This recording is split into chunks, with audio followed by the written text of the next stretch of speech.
Em 1919, o ex-presidente dos Estados Unidos, Theodore Roosevelt, ele visita o Brasil. E dessa visita ele escreveu um livro chamado Through the Brazilian Wilderness.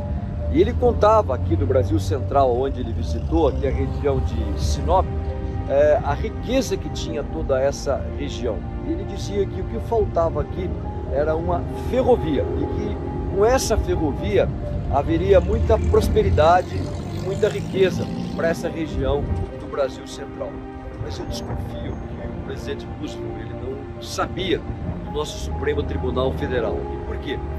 Porque hoje essa ferrovia chamada Ferrogrão, que há muitos anos nós estamos tentando construir, que ela sairia aqui de Sinop, a 933 quilômetros de trajeto, chegando lá no Rio Tapajós, no porto de Miritituba, no estado do Pará, ela está parada por uma decisão de um único ministro do Supremo Tribunal Federal.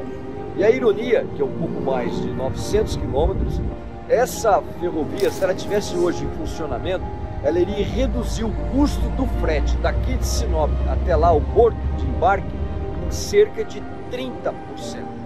Mais do que isso, olha que interessante, há anos que nós estamos tentando fazer uma rodovia de 900 quilômetros. Nos últimos 4 anos, somente a China construiu mais de 30 mil quilômetros de ferrovia.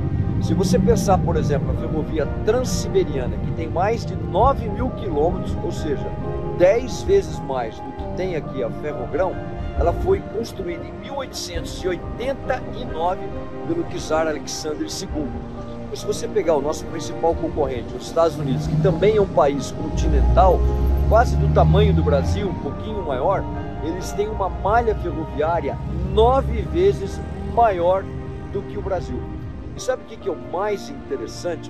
É que essa ferrovia, se ela estivesse em funcionamento, na primeira etapa ela iria transportar 42 milhões de toneladas de grãos, na etapa final ela estaria transportando 58 milhões de toneladas, mas essa ferrovia, essa que está proibida pelo Supremo, ela seria o maior projeto que o Brasil poderia apresentar agora na COP30, que será aqui em Belém. E por que eu digo isso? Porque nenhum outro país do mundo tem um projeto ambientalmente favorável como a Ferrogrão. Na primeira etapa, se você tirar a carga que vai ser transportado pela rodovia e jogar nessa ferrovia, o Brasil iria deixar de emitir 2,7 milhões de toneladas de CO2 por ano. Na etapa final, em 2030, isso saltaria para 4,7 milhões de toneladas de CO2. Ou seja, nessa etapa final, o Brasil, através dessa ferrovia, transportando essa carga, iria emitir 77% menos CO2 do que emitimos atualmente. Então é inexplicável por que a gente não consiga fazer essa ferrovia. E sabe qual que é a ironia?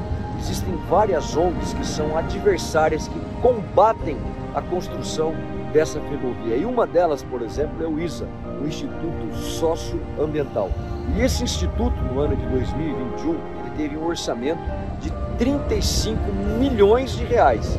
E ele usava esse dinheiro para combater a Ferrogrão. E desses 35, 25 milhões de recursos, eles vieram do exterior e principalmente da Europa. Então veja que coisa interessante. Essa é a principal obra, uma obra incrível, fantástica de descarbonização da nossa economia.